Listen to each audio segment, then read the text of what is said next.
Hi friends, welcome back to my channel. Venkateswara స్వామిని ఏ విధంగా పూజించాలి? శనివారం చాలామందికి ఎంతో ప్రత్యేకమైన రోజు. శని బాధల నుంచి ఉపశమనం కోసం, ఆపదల నుంచి గట్టెక్కడానికి శనివారం శ్రీ వెంకటేశ్వర స్వామిని అందరూ విశేషంగా పూజిస్తారు. వెంకటేశ్వర స్వామికి శనివారం అంటే చాలా ప్రీతికరం. అలాగే పూజా విధానం. జీవితంలో కొండంత కష్టం వచ్చినప్పుడు 7 శనివారాల వ్రతం చేస్తే కొండల రాయుడు అనుగ్రహించి కొండంత కష్టాన్ని కూడా తొలగిస్తాడని భక్తుల విశ్వాసం.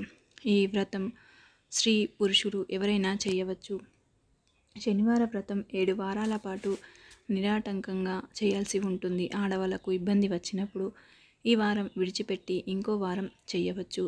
శనివారం తెల్లవారుజామునే నిద్రలేచి అభ్యంగన స్నానం చేసి పూజా మందిరం శుభ్రం చేసి శ్రీనివాసుని పటం కానీ విగ్రహం కానీ అలంకరించి ఆ రోజు నుంచి 7 శనివారాల వ్రతం ప్రారంభిస్తున్నానని సంకల్పం చేసుకోవాలి.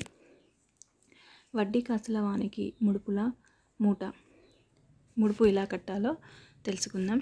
వ్రతం మొదలుపెట్టిన మొదటి రోజు ఒక పసుపు వస్త్రంలో 11 రూపాయలు దక్షిణ పెట్టి ముడుపులో పెట్టి మూట కట్టి శ్రీనివాసుని పటం ముందు ఉంచి మనకు వచ్చిన కష్టాన్ని తీరిస్తే తిరుమలకు దర్శనానికి వస్తామని మొక్కుకోవాలి. పిండి దీపాలు. 7 కుండల వాడి పూజలో పిండి దీపానికి విశిష్టమైన స్థానం ఉంది.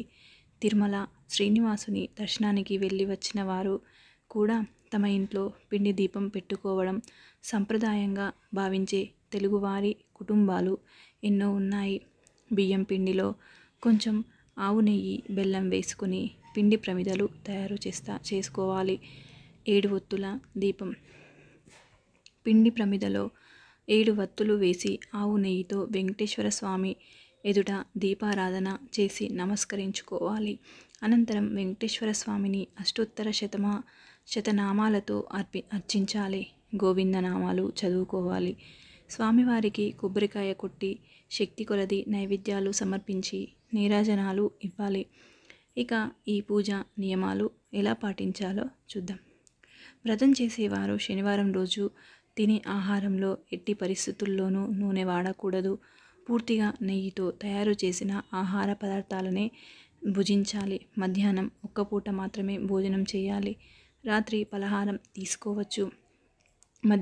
మధ్య మాంసాలు తీసుకోకూడదు. బ్రహ్మచర్యం పాటించాలి. ఇక వ్రత సమాప్తం. ఇలా నియమ నిష్టలతో 7 శనివారాలు పూజ చేసిన అనంతరం ఆ 7 కుండల వాణి దయతో మన కష్టాలన్నీ కొండెక్కిపోతాయి. అప్పుడు మొదటి రోజు దేవుని ముందు ఉంచిన ముడుపు మూటను తీసుకొని తిరుమల వెళ్ళి వెంకన్న దర్శనం చేసుకుంటే వ్రతం సమాప్తం అవుతుంది. ఇక శనివారం వ్రత మహత్యం.